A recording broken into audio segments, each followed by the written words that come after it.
Hello everyone, Zinga Johnson of the NC GOP. I'm here at Baptist Temple of Alamance County, and we're going to talk to a couple of local politicians as well as a sheriff, a pastor, and two business owners about how the pandemic and the Cooper Shutdowns has affected them and the people that they know. Let's check it out.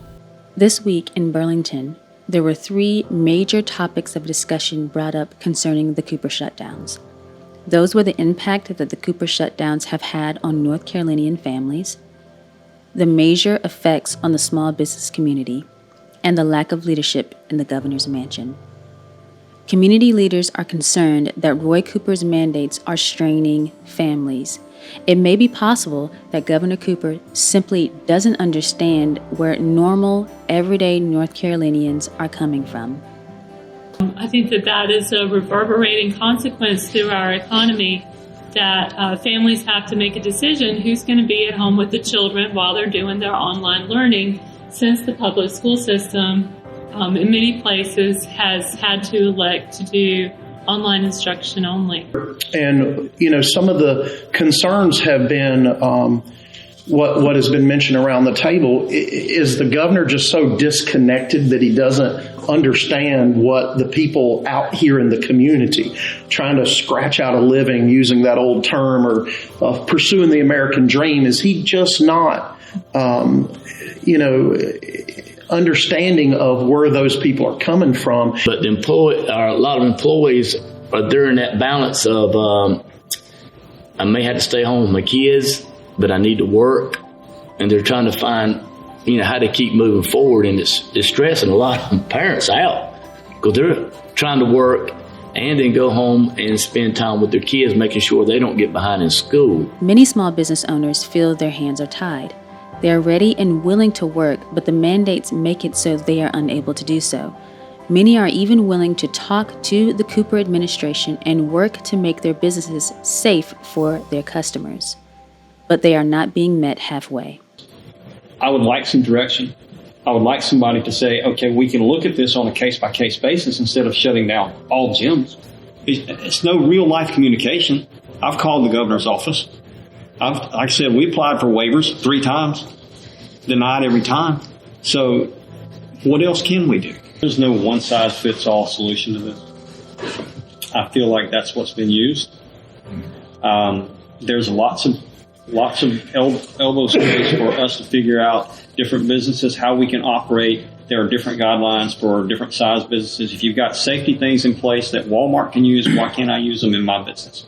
Republicans in the General Assembly foresaw hardships for small businesses and tried to fight for them, but to no avail.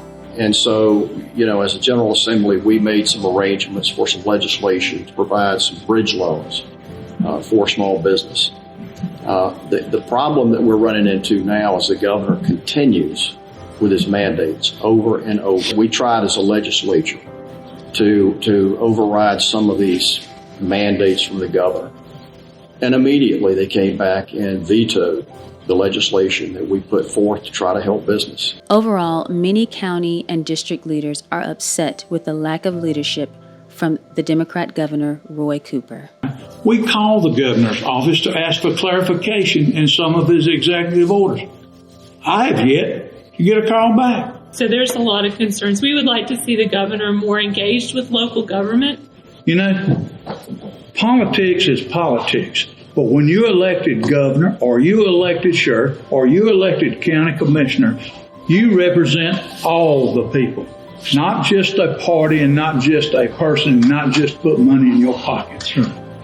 And that's what upsets me more than anything with our governor's office right now. I respect the office of governor, but I expect the governor to represent the betterment of all the people.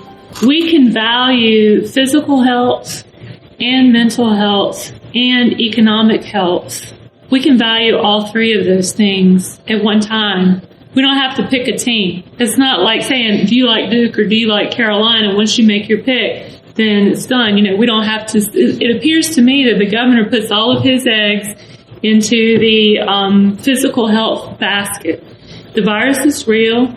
The virus is a serious concern, but so is mental health and so is economic health. And I feel that our governor needs to get out of his bunker and give the other aspects of it, the mental health and the economic health aspects of it, fair consideration. I think the most important thing that we can gather from this roundtable is that business owners are legitimately afraid of Democrat rule. It'll increase regulations. They won't be able to run their business. As a matter of fact, there are stories that business owners are thankful for a Trump presidency because when the pandemic hit, they would not have been able to keep their business afloat through the shutdowns in North Carolina. So as you can see, right now, where it stands, the Democrat Party is not friendly towards small business. The Republican Party is. So the question is, for everyone who owns a business, maybe you have family members that own businesses, who are you going to vote for this November? I think we need to vote a straight Republican ticket because the Republican Party is the party that wants your business to thrive, that wants you to be able to feed your family, and wants you to employ people because that creates a strong economy. That's one thing that we can learn from the pandemic, from the shutdowns, is we are seeing the difference, the huge difference between the two parties. And I think it's very clear that the Republican Party is the way to go. Until the next roundtable.